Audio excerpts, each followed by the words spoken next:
Welcome to Pierre Academy. In this video, we will demonstrate how to duplicate an existing controller setup.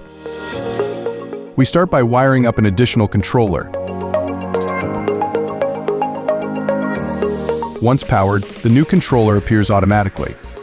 We tap on it and select Copy Existing Controller.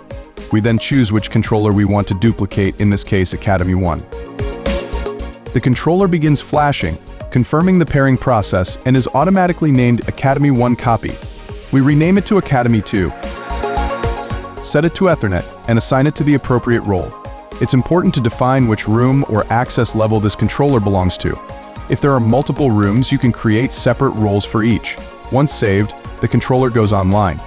As seen on Academy 1, we had a motion sensor, door, and light already set up. After cloning, Academy 2 now has the exact same configuration. And that's how easy controller cloning is. From here, you can further customize any differences if needed. Thanks for watching.